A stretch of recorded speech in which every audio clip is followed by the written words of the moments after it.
Do you ever feel overwhelmed by the ever-changing world of technology? Tech It Out can help make some sense of it all. Breaking down geek speak into street speak, technology columnist, author, and TV personality Mark Saltzman covers consumer technology each week for every listener. Mark tackles the latest news, reviews, and how-tos to help you understand what's hot, what's not, and why.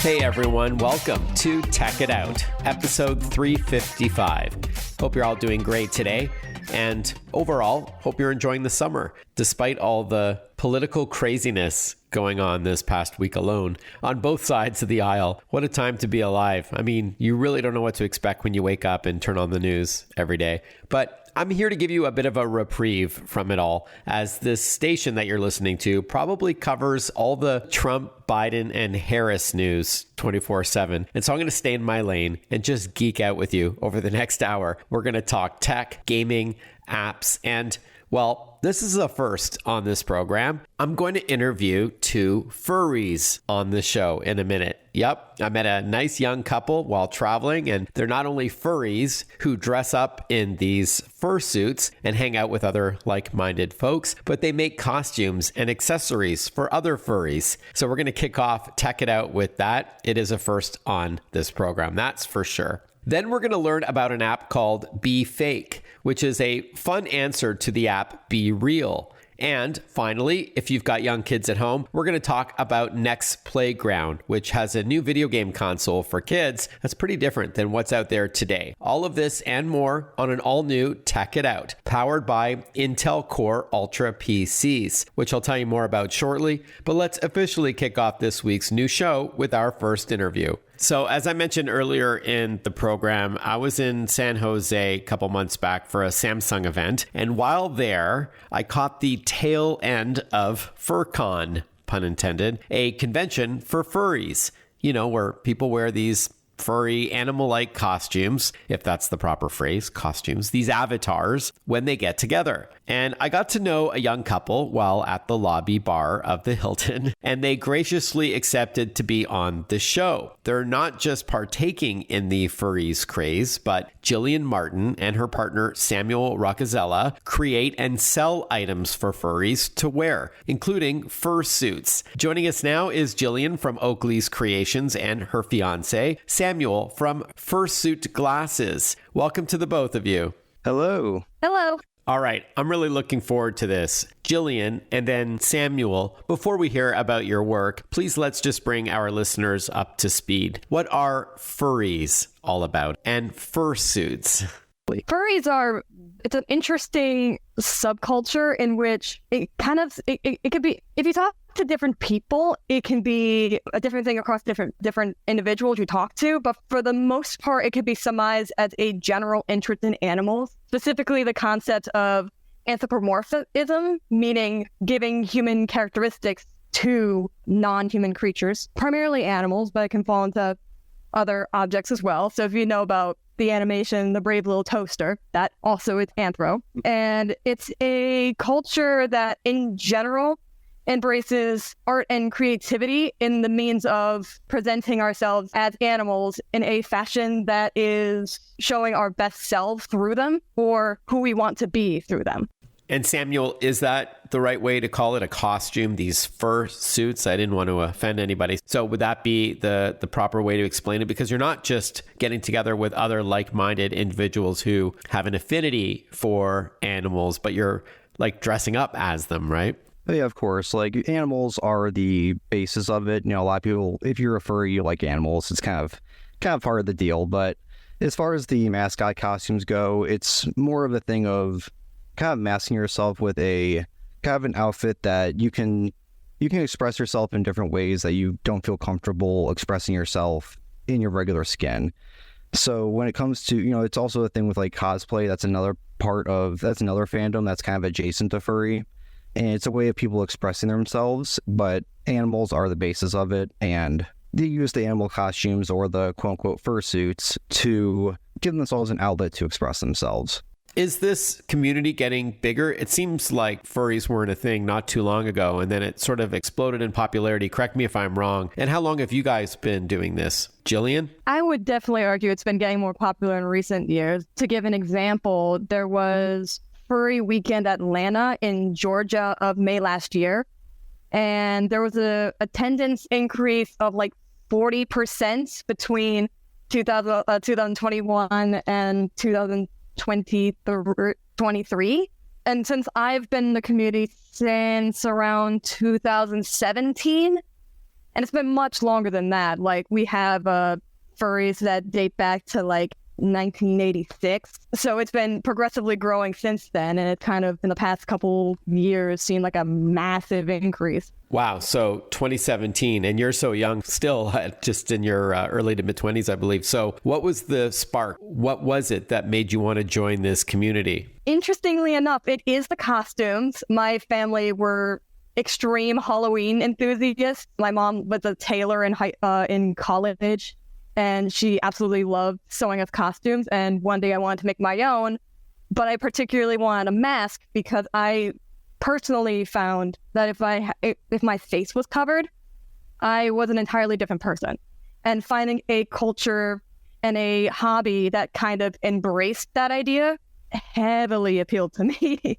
So yeah, for me, I've always been kind of part of the nerd cultures here and there. I mean, I joined furry mostly because of Gillian.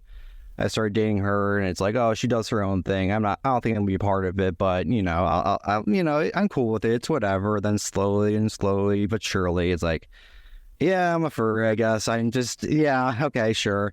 But I've always been, I always like making stuff. So even though I at first didn't really consider myself a furry, I knew I was eventually going to fall into it. I just like making stuff, and I like being creative, and I've always have had that nerd side to me that I've kind of, I don't want to say struggled, but could not really fully express, because like growing up, in like high school, I was, captain of the wrestling team. I was the big tough guy. I don't do nerd stuff. I'm the big tough wrestling guy. So now that, I'm not a wrestler anymore, and I'm an adult and I can make my own decisions, I've kind of fallen into this furry thing, especially dating Gillian and seeing this community firsthand. I really started getting into it. Samuel, you said that furries can mean different things to different people. And I think it would be remiss not to ask you if furries can also be a sexual thing. In fact, after I came back from San Jose and I told some friends that I met a couple of furries for the first time, that was their first question. They were very curious to know if this was like, a kinky thing. And so what would you say to those who ask you the same thing? Again, if you don't mind me asking. Here's the thing. Yes, furry can be sexual. In fact, there is this whole mantra that furries tend to establish itself on. If you've ever heard of it, it's called Keep Furry Weird. It's a judgment-free zone, and everyone, like, you're kind of going to this assuming everyone is a little bit odd. There's always something that everyone wants to be able to express themselves fully with, and for some people it can be sexually, and it sometimes can be behind closed doors. Like, you could talk to some furries and they'll tell you, oh, no, it's not, and some will say, oh, yes, it is, and it's like, it's somewhere in the middle. And when you say it's a sexual thing, Gillian, for at least some of the furries, does this include the costume? Like, how do I ask this delicately? Do people wear the costumes during this kind of activity? I'm thinking like trapdoors, that kind of thing. Yeah, that's really funny to say that trapdoors specifically. But yes, in some cases, some fursuits can be. Not all of them. In fact, there is a good chance that if you run into a fursuit that's like nice, big, and elaborate, like you run into an alligator or a like a big old dog, there is a chance that it's not used for the type of activity. But then there are some. But then you might see some, and they're hanging out with other fursuiters, and they're chilling. And there is a chance that they could use it, but for the most part, they're nicely washed. There is a huge stigma in the community about keeping clean, keeping hygienic. Hell, if you go running around the convention and you smell of deodorant, there is a high chance that there's going to be a bunch of people chasing you with a deodorant bar or a spray or something, and it's like, stop smelling, you stink. So there there are definitely some costumes that are for that. A lot of people just have the head, so you may not even run into one with the full with a quote unquote trap door.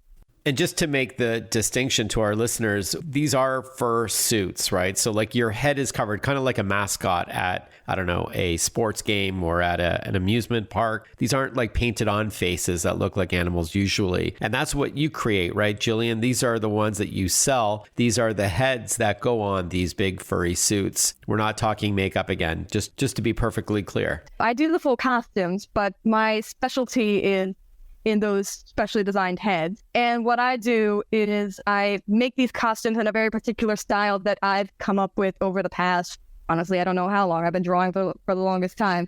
And You're an animator, right? Yes, I am. That's my college degree. So I have a BFA in animation with mainly an emphasis in character and character animation. So that kind of lends itself to the way that I style these characters and the way that I sculpt and create the specific component for it, like especially the eyes. Each and every one that I make is extremely expressive. For the ones that you saw at the convention, those are for us, but I also make a custom work. So if someone has their own, what's called a fursona design of their own character, I can create that in my own style. More with Gillian and Samuel, well-known furries in their community that make costumes and accessories for others. So stick with us. More Tech It Out coming right up after this short break.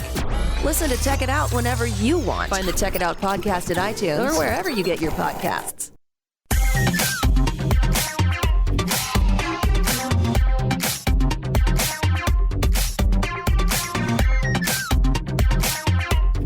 Welcome back to Tech It Out. Before we continue on with Gillian and Samuel about their work in the furries community, wow, that's a first for Tech It Out. I did want to thank Intel, the title sponsor on this program, and its Intel Core 14th Gen mobile processors that are billed as the world's fastest mobile processors, with several laptops available by all the biggest PC makers, all the brands you know and love that feature Intel's latest chip, and of course celebrated by gamers. This is because these laptops enjoy clock speeds of up to 5.8 gigahertz, allowing you to game, stream, record, and share smoothly, as these processors can handle even the most demanding of tasks quickly and efficiently, thanks to its up to 24 cores and 32 threads for incredible performance. That's a lot of geek speak, I know, but if you head on over to Intel.com and look up 14th gen processors, you'll see why they're amazing for gamers. And speaking of which, the upcoming Star Wars Outlaws game coming out at the end of August is included on qualifying Intel Core i5, i7, and i9 14th gen processors when you purchase online, while supplies last. Terms and conditions apply. Again, more is at Intel.com. We're talking all about furries with Gillian Martin from Oakley's Creations and her partner Samuel Rocazella from fursuitglasses.com. That's FURSUIT, fursuitglasses.com.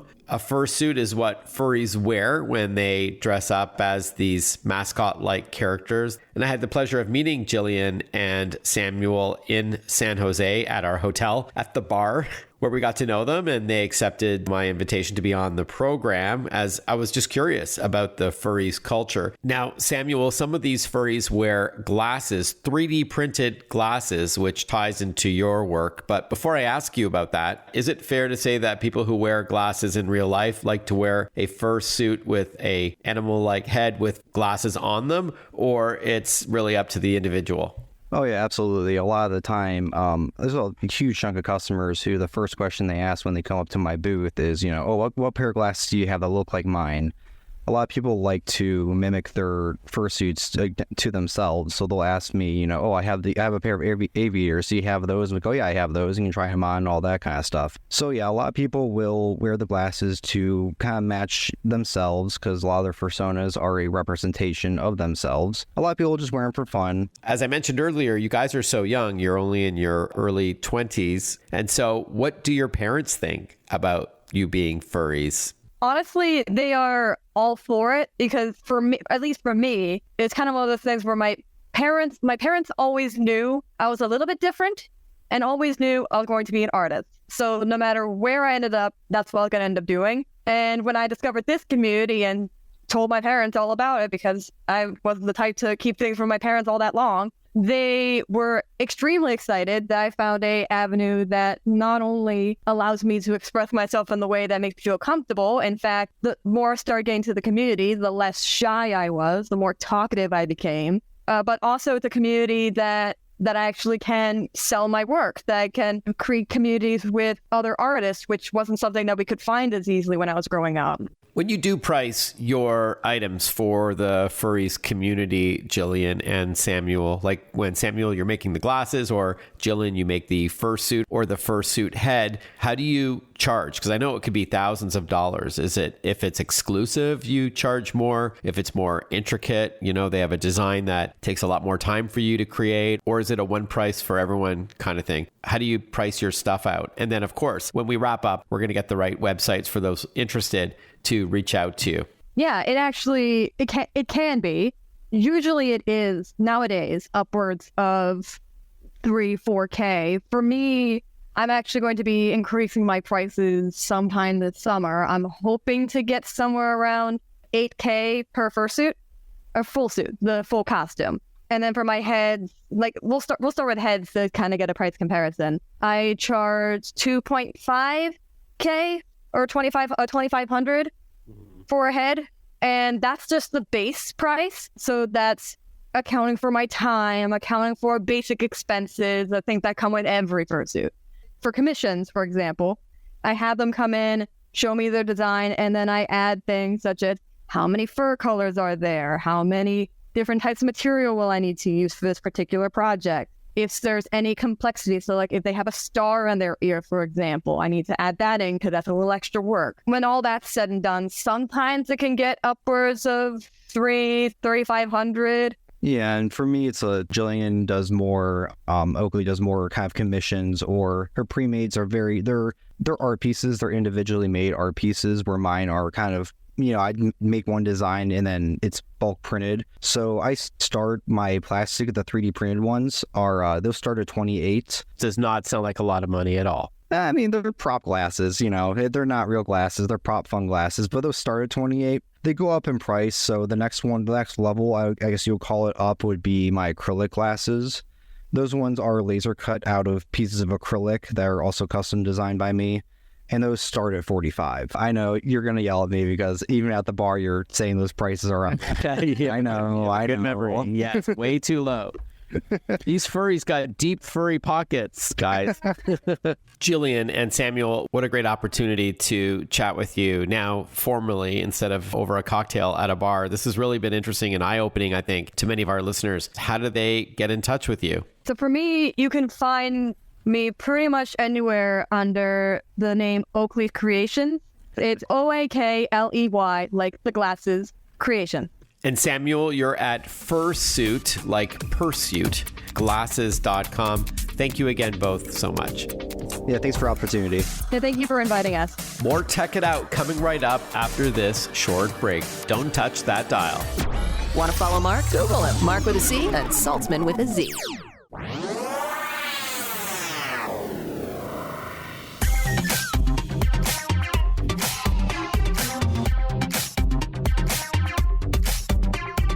Breaking down geek speak into street speak. This is Tech It Out. Tech It Out with technology columnist, author, and TV personality Mark Saltzman. Welcome back to Tech It Out.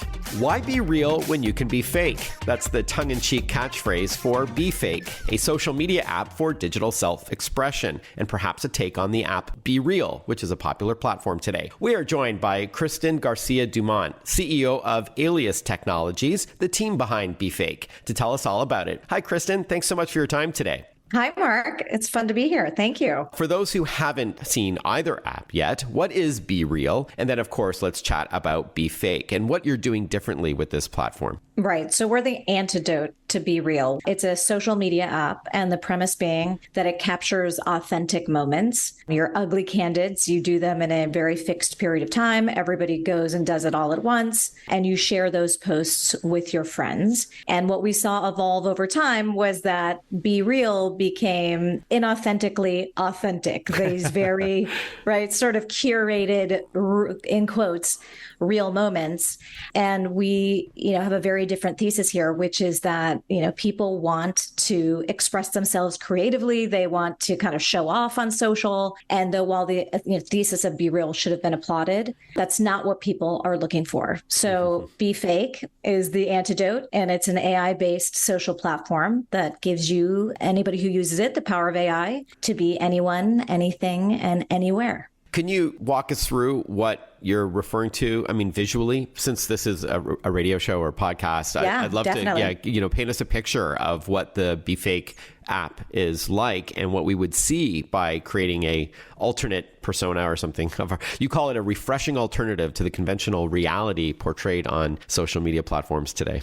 That's right. So this is engineered to be social. So you take your candid, you get your notification, and you launch the app. And wherever you are, it doesn't matter if you've got your dirty closet in the background or you happen to be somewhere fabulous. You just take a candid just by yourself or with your friends. And literally at the tap of a button, we help transform your photo into an AI masterpiece. So users can either pick from our gallery, they can let us do it for them, or they can take a shot at doing prompt engineering themselves. And any of those three options will take an everyday candid and up-level it into something that's hyper interesting by leveraging AI and transforming that image. So once you love it, you can generate as many as you want. If you hate it, you keep going, keep going, keep going. But once you love it, you post it, and you can either post it just to your friend feed or you can share it with the world. Awesome. So you can, just to be clear, you can give it some parameters, like I want to look like I'm on the surface of Mars or something. That's right. You can say, make me an alien, make me hot, put me in Ibiza. I'm drinking a mojito on a beach, right? So you can transport yourself or transform yourself, or you can keep it semi-realistic if you want. But obviously you're in an app called BeFake. Right? If we're encouraging artistic expression. Because I've seen some examples online, it does seem more like an animated version of you, if you will, more like cartoon-ish. Is that fair? Or is it really meant to be like a deep fake where it looks like a real person like yourself, but in an environment that you want to be in instead? Yeah, it's not meant to be a deep fake, but it can be realistic looking. So we do put a limit. We fine-tuned it for candids and for social, and so that it's fast and easy. And you can prompt it to be more realistic or less realistic.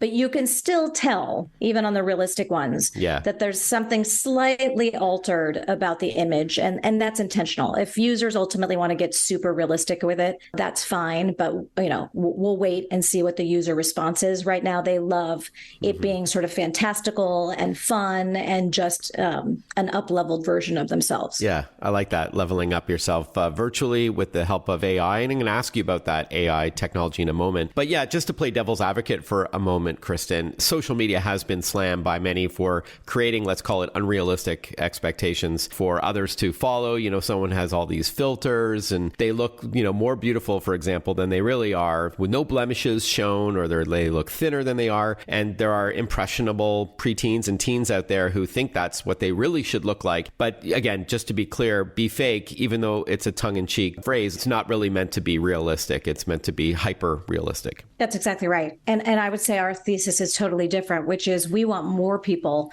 to be able to come online and participate in social. You don't have to have this curated Instagram vibe or just the right TikTok look or, come from a very specific background or be a specific ethnicity. This is for everybody. This is very welcoming, and it's bringing more people into the circle and allowing people to play with AI. I hate the term democratizing, but that's sort of the point. It's to democratize AI and let people who maybe don't, look the right way or don't have the confidence to be putting just their airbrushed photos out on Instagram, they can participate in social too and have fun with people, because what they're showing off is not their looks. They're showing off their creativity. They're showing off their expression. Yeah, that's an important distinction. Thanks for that. Is this your own AI, or are you licensing somebody else's technology? We're leveraging open source. So we use Stable Diffusion, but indeed our pipeline is highly fine-tuned for several things. One, for social. A lot of apps out there leveraging Stable Diffusion as well are pretty complicated and pretty time intensive. So you might be familiar with loading up 20 photos of yourself in order to get an AI version of yourself. It's obviously very tedious, but it doesn't lend itself to something fast, quick, and social. So this is just whatever candid you give us, we're going to help transform that into something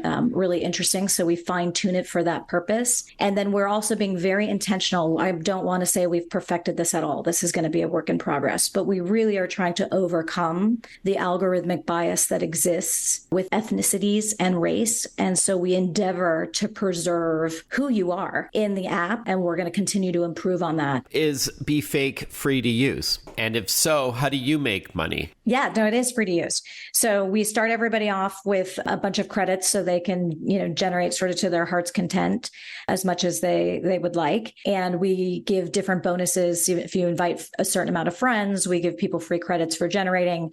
But we do reserve some features for a subscriber tier. So, for example, in the app, one of the things that's very different is you have your generated image, but if you just swipe to the right, you also can see the original image.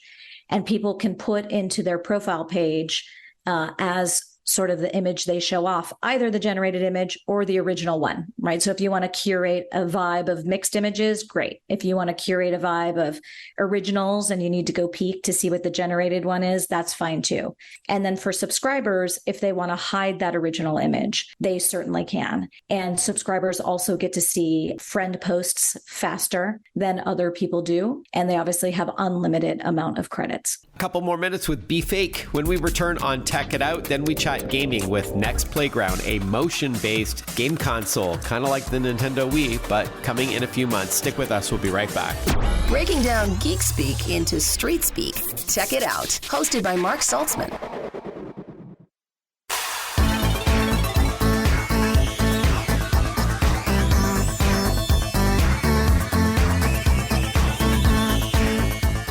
Welcome back to Tech It Out. We are chatting with Kristen Garcia Dumont. She is CEO of Alias Technologies, the folks behind the BeFake app that fuses AI with self-expression. Kristen, by the way, previously served as the CEO of mobile gaming giant Machine Zone, the maker of hugely successful titles like Game of War and Mobile Strike and Final Fantasy 15, which has grossed more than $1 billion.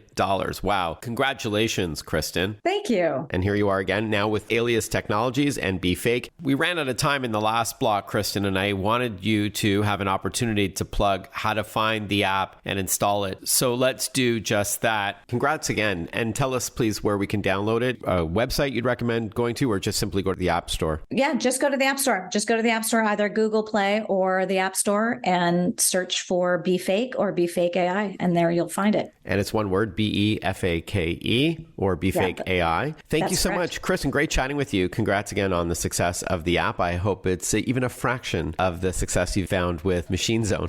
All the best. Thanks so much for carving out some time to talk with us today. Thank you, Mark. As you know, there are many different ways to game. You can play solo or with a friend beside you, or perhaps over the internet. You can use a TV-connected console, maybe a computer, a mobile phone or tablet, smartwatch, virtual reality headset, or even your voice with a smart speaker. And there's also motion-controlled gaming systems, popularized by the Nintendo Wii and Xbox Kinect nearly 2 decades ago, but some have picked up the baton to keep the motion gaming scene alive and all the benefits that it brings. Joining us to talk about Nex Playground is David Lee, co-founder and CEO of the company Nex. Hi, David. Thanks for your time today. Hi, Mark. Thanks for having me. Before we talk about Nex Playground, please tell us a bit about the company, Nex. So Nex is a motion entertainment company. We started in 2017. Our first app is actually a basketball training app because I love basketball myself. And at that time, we figured a way to use a mobile phone camera to track basketball shot in real time and tell you all kinds of metrics.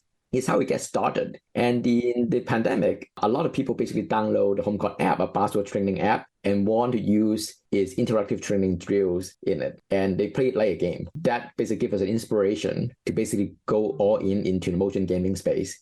All right. Yeah. So it's called Nex Playground. The company is also Nex, Nex, by the way, for our listeners. So why don't we talk about Nex Playground? What is it exactly? So Nex Playground is a hardware. It's cute. It's a cube, and it can be connected to the TV, and it has a camera, which is like the key input to the device. It also have a remote control, but that remote control mainly use it to select games. So once you select a game and start playing the game, and the camera basically is the only input, you don't need to carry anything. And you can be just in front of it. Sometimes you would need to jump. Sometimes you would need to pretend to be shooting basketball. Sometimes you are doing archery. We have a lot of games basically just read your body input and get you to play through the game. The exciting thing about a camera is that it allows really flexible input to the game. It's even more flexible than actually having controllers, and also can track multiple people at the same time. So we can ship like multiplayer, family fun games without the complexity of having multiple controllers. So that's Nex Playground. All right. So because this is a radio or audio podcast interview, can you walk us through more about what it looks like and how it works? You said it's a cube. Do you place it in front of the TV? Yes. So it's a cube, and it's also have a really nice color. You can imagine the size is a little more like a Rubik cube. Got it. Mm-hmm. But it would be three color only. I would say this is a really nicely designed cube. We actually have a woman-led industrial design studio based in San Francisco help us design the cube, and we really love the design. Do you place it on the floor or like on a little table? You place it on, I think you place it on a console, in the TV. Basically, the ideal place to place the Nex Playground is basically right below the TV. Okay. So that's basically where you place it. The remote control, we have a remote control, is a cylinder. And basically we stick to some basic shape and basically make it look really nice. And you use that to select the game. Sometimes you can even hold that cylinder in your hand when you say playing a tennis game that we are going to create as part of the Nex Playground games. They serve two purposes. One is that you can use it to select games. Another thing, if you play games that make sense, you're holding something, right, that can be something that you hold as well. But you actually do not need to hold anything to play our games because the camera is the device which is tracking your whole body. And do you use gestures in the air to play? Like, I know it reads your body and you don't have to hold anything like the Nintendo Wii. You had to still hold the controller, for example. But with Kinect, you can use gestures, I think, to control the menus and select content as well. So we have a game called Goalkeeper, which already reached feature complete already for Nex Playground. The camera seeing you, and you basically hold out your hands, and then we will basically shoot ball from you from the first person's perspective. So you basically will keep goals from the first person's perspective. So when you jump, the TV will be showing, actually seeing the top of the goal. Mm-hmm. And when you move left and right, the perspective also change. In a way that we kind of somehow simulate the VR experiences with a camera looking at you. Mm-hmm. And using the screen as the feedback to your action. So it feels like really immersive. When you can play this game on a big screen, like, ball shooting at you, I need to kind of move left and right and hold up my hand to block the ball. Mm-hmm. That's the experience that we are creating. And do you see yourself on the TV screen, like in video? In some of the games that you would see a mirror of yourself. Right. So one game that we created called Party Foul, that you're basically seeing yourself. It's a one-on-one game. It's a party game. So you can see yourself and another player, and we basically put AR object in front of you. So sometimes we make your hand a hammer, and then we basically put nails in front of you, and you would compete on how to hit a nail down like the fastest. Sometimes we basically give you a virtual water balloon, and you basically need to throw to the other side, and whoever fails to catch it would lose. And we also have games that basically would get you really immersed into a 3D environment inside the game world. All right, Party Foul, FOWL, yes. That's cute. We're going to continue learning about Nex Playground when we return, including how much it costs and some of the launch titles. Stick with us. We'll be right back with more Tech It Out, powered by Intel and Visa. Stick with us. We'll be right back with more. Follow Mark Saltzman on Facebook, on Twitter, on Instagram. Listen to Tech It Out whenever you want.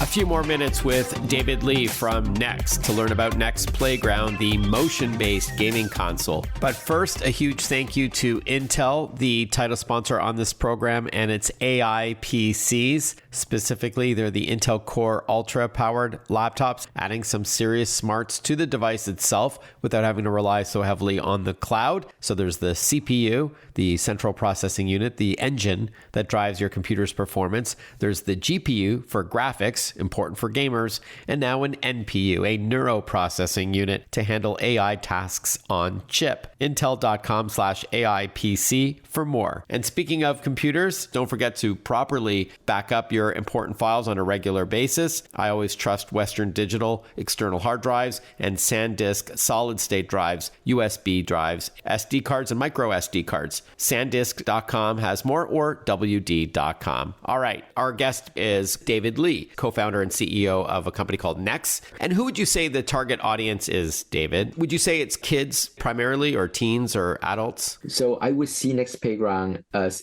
bringing people together. We call it family time, independent playtime, experiences and games that Nex Playground is really good at serving, like, getting kids active. Sports, fitness experiences is something that Nex Playground would really shine. Because so nothing would really playing a sports game, being able to move left and right, being able basically to simulate your motion is basically best way to play sports game. We would see this as something that we want to create this to bring family together, having really productive independent playtime for younger kids, have fitness experiences, which also good for the moms, good for the adults. We really position this as a really family device. Yeah, these are the benefits that I alluded to in my introduction of motion gaming, for sure. And please also talk to us about Play Pass. I guess that's a subscription-based service. Yes. So the launch library would have 20 games and would across a variety of genre. Yeah, have sports genre, have action games. I have music game. We have a really good music rhythm game called Starry, which I really, really love, and fitness games as well. Yeah, I was going to say, to me, this would be great for dancing or rhythm games like Just Dance, that kind of thing, since you're moving your body. Yep. So Pay Pass is a subscription service that would get you to access our entire catalog and also new games that will be coming onto the platform as we go. And the playground would come with free games for free, which is included with the Nex Playground purchase. The subscription service Pay Pass would let you access to our entire game catalog. Later next year, we also would make the games available to purchase a la carte as well, so the user can have more ways to get the games for playgrounds. Before we wrap up, please talk to us about these collaborations with companies like Sky, Sony, and Apple, some really big names. Yep. So Nex, as a company, would like to kind of get into as many living rooms as possible. Nex Playground represent our efforts to be there for you in certain parts of the world, like in UK, we have a partnership with Sky, and they just shipped an interactive camera as part of their offering, and that interactive camera can actually load the Nex games on it. So if you're based in UK, if you're a Sky subscriber, you can basically get a TV. They call it Sky Glass TV. You can also get an interactive camera they call Sky Live, and then if you get Sky Live and Nex game, some of our Nex games would also be part of that. And Nex is Sky's motion game partner. And Sony would, in their Bravia TV, they also start shipping a Bravia Cam. Some of our games can work on that platform as well. So we're working with Sony to bring at least some of the games onto that platform. So Apple, WWDC, their Worldwide Developer Conference early this year in June, they announced continuity camera support for tvOS. So we have updated our tech stack to support tvOS as well, because now tvOS or Apple TV can access the iPhone camera as a camera. So the Apple TV can now also deliver the motion game experiences that we are creating as well. So we are considering putting some of our games on the Apple TV platform as well. Awesome. And then finally, how much is Nex Playground, and where can we learn more? Nex Playground, $179, $179. If you want to learn more, you go to playground.nex.inc, playground.nex.inc, then you'll be able to access all the information. All right, playground.nex.inc. We'll take you to the website. Our guest has been David Lee. Thank you so much for your time, David. Thank you, Mark. As we wrap up another episode of Tech It Out, a shout out to Visa. The company has invested billions over the years in fighting fraud, so you don't need to think twice about shopping online or at retail with your Visa card. Visa is deploying advanced technology to ensure customer data is not vulnerable, no matter where transactions take place. To learn more about Visa's work in protecting you and your purchases, visit visa.com/security. That's visa.com/security. I've interviewed a lot of Visa folks over the last couple of years on this program, and they're so awesome. Honestly, knowledgeable, friendly, professional, really great folks. Visa.com. Hey, I hope you enjoyed this week's Tech It Out show. If you want to reach out on social media, you can find me on all the big players like X, formerly Twitter, Instagram, Threads, Facebook. LinkedIn, YouTube, and TikTok, it's Mark Saltzman, MarkSaltzman. Have a great rest of your day, everyone. Looking forward to catching up with you next weekend for another episode of Tech It Out. Bye-bye for now.